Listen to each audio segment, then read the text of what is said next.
Today is November 22nd. Welcome to Big Book Daily. My name is Rob. I am an alcoholic.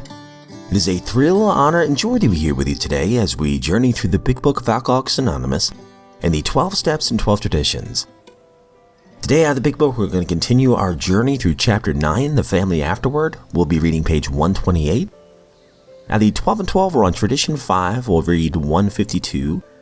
And we'll read the 24 hours a day and daily reflection. So with that, hope y'all are doing well this morning, my friends. Once again, we've been given a brand new set of 24 hours. Clean slate. Another opportunity to work the program and live a life of integrity. A sober life. That's pretty exciting. So let's get to the good stuff.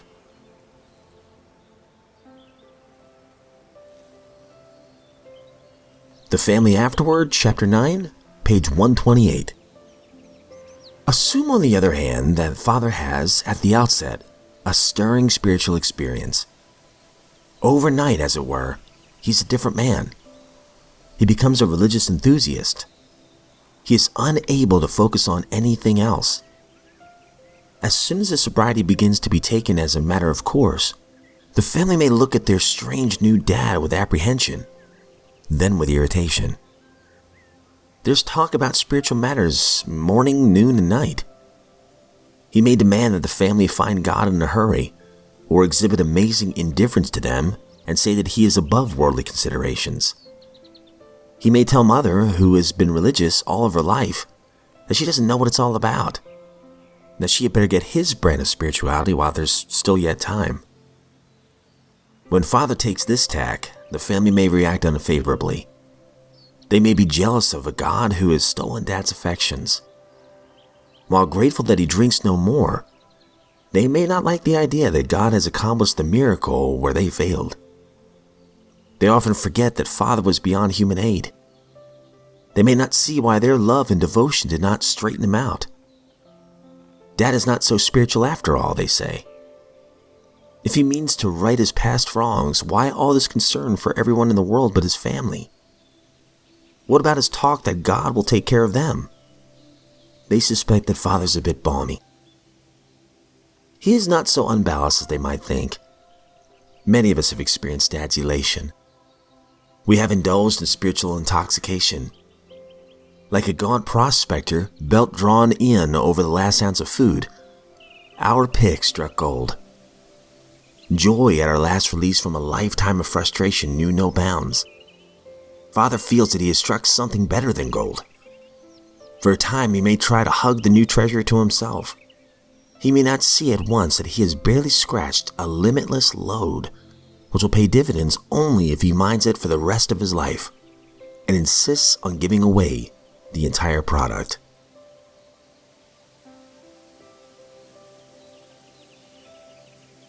Out of the 12 and 12, we're on Tradition 5.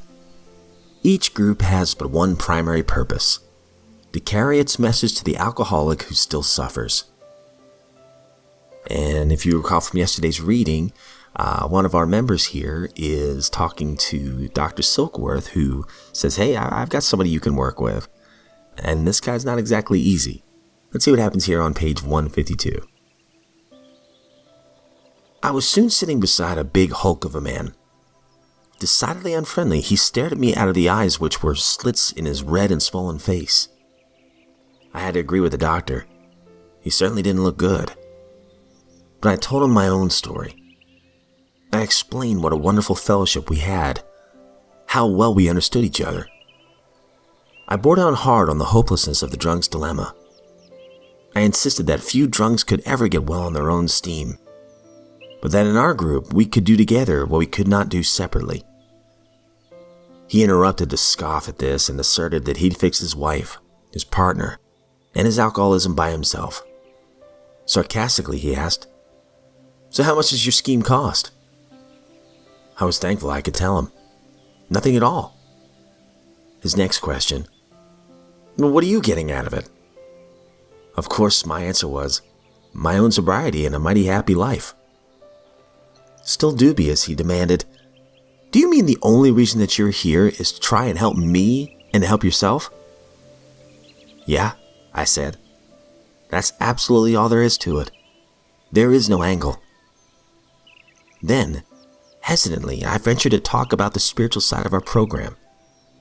What a freeze that drunk gave me.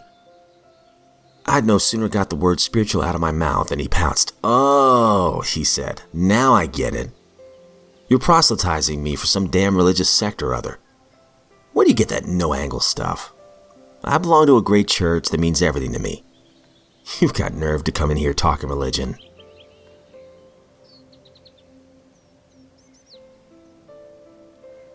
"24 hours a day, November 22nd. AA thought for the day. I have gotten rid of most of my boredom. One of the hardest things that a new member of AA has to understand is how to stay sober and not be bored. Drinking was always the answer to all kinds of boring people or boring situations. But once you've taken up the interest of AA, once you've given it your time and enthusiasm, boredom should not be a problem to you. A new life opens up before you that can always be interesting. Sobriety should give you so many new interests in life that you shouldn't have time to be bored. Have I gotten rid of the fear of being bored? Meditation for the day. If I have not charity, I am become as sounding brass or tinkling cymbal. Charity means to care enough about other people to really want to do something for them. A smile, a word of encouragement, a word of love goes winged on its way, simple though it may seem, while the mighty words of an orator falls on deaf ears. Use up the odd moments of your day in trying to do some little thing to cheer up another person. Boredom comes from thinking too much about yourself. Prayer for the day. I pray that my day may be brightened by performing some little act of charity. I pray that I may try to overcome the self-centeredness that makes me bored.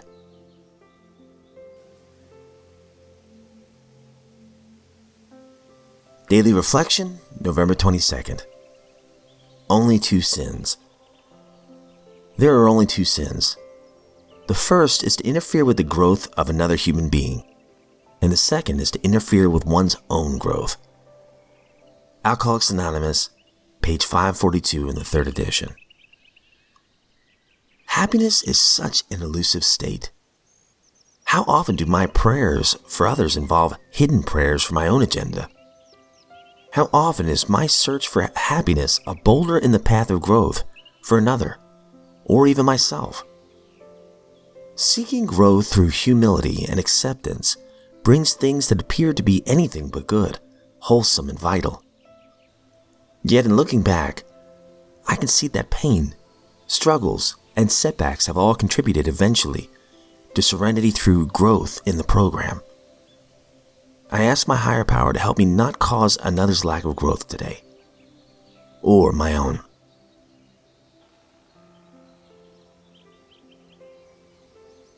All right, my friends, we're getting up on time, so I'll make this pretty quick. I love the 24 hours a day. When we're bored or insecure or in our heads, I know for me, one way that I can get out of my head is just doing something kind for somebody else. Maybe I'll scroll through my phone, look at my contacts and say, oh man, I haven't talked to so-and-so in forever. Why don't I just send them a quick text? And I also heard, if you have a positive thought about somebody, just tell them. So sometimes I'll think of an old friend and I'll go, oh man, I miss them. You know, one thing I've always admired about them is X, Y, and Z. And then sometimes I just kind of get out of my head and I go, I'm going to tell them. And before long, that self-centeredness or that ego or that boredom or that insecurity, it melts away and I'm outside of myself doing something good, possibly making somebody else's day. That positivity, who knows what ripple effect it might have? That little stone you throw in the pond, who knows how wide that ripple can get? And maybe they'll pay it forward by doing the same thing for somebody else. You never know. But the bottom line is, it helps my own sobriety. And that's a beautiful thing. But that's all we have time for today, my friends. I hope you have a great one. If you're sober today, you're a miracle. And if you're not sober, you're a miracle as well, because you have the opportunity to change. I hope you make that first baby step in the right direction. So if we're given another set of 24 hours, I sincerely look forward to seeing you right back here tomorrow.